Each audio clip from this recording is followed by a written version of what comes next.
Hello and welcome to my videos, and we are discussing cryptography concepts and modern day algorithms and libraries in Python that we can use. We already discussed about symmetric encryption using this cryptography Fernet in Python, and we also talked about why it is weak way of doing. It's very simple to use, but it uses 128-bit key for encryption, right?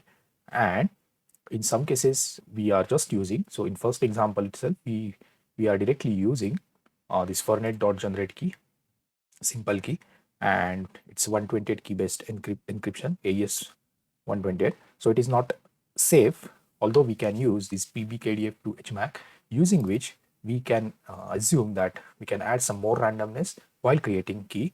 So it makes little this encryption mechanism a little stronger. Now we are going to talk, first of all, I'm going to elaborate more on this key length and entropy of the encryption. So first of all, the key length, as I mentioned, this key length is directly proportional to the security. What does it mean is, in modern day cryptography, the machines are used to perform brute force attack to guess the key between sender and the receiver.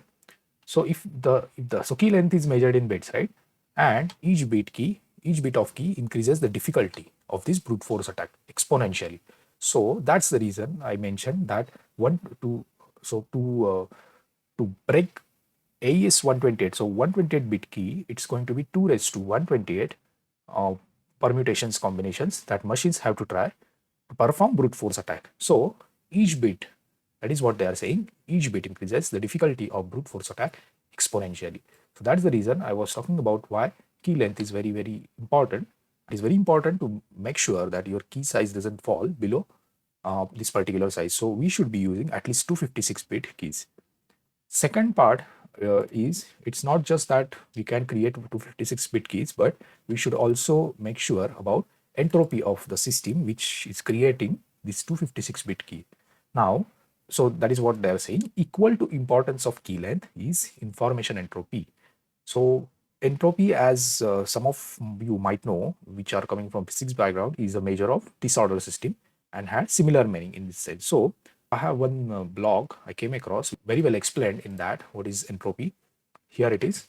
So yeah, so what happens is, as we know, as I mentioned just 2 minutes back, that in today's world computers are used to perform attacks, and as we know, computers are deterministic. That means computer machines are going to perform task exactly what you have told them to do. Okay, so that's the reason computers are deterministic.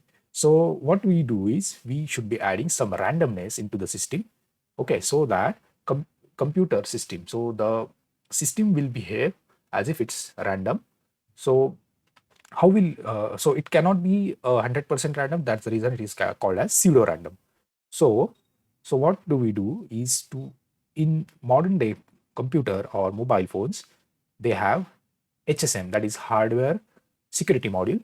So inside that we have unique chip for each machine, which provides this randomness and which is also used to store keys, symmetric keys to store them, and it is called as key store, okay, on your HSM module. So this is about entropy. So again, I will say entropy is adding randomness so that your key will be very difficult to guess. Okay, so even if, so here one example, even if your key, you create 128-bit key which has only 64 bits of entropy, that is, you are just providing 64 bits of randomness, then this key is very easy to predict, because it will only have 2 raised to 64 permutation and combination. So that's the reason this key is not even going to be strong as 128-bit key, and that's the reason entropy is very important. And on Linux and Windows machine, you can actually check about this randomness. So if you have Linux machine, then you can use this command. I have not tried it, but it says that for Linux machine we have 4096 bits of randomness. That is a lot for modern days computer to break. So that much amount of randomness gets added while creating your key. So I will again show you that while creating this key also in Fernet example. After that, when we created a salt, here we use os.random function somewhere here, os.u random. So this random function actually uses operating system entropy to randomize this output. All right, so this was about key length and entropy.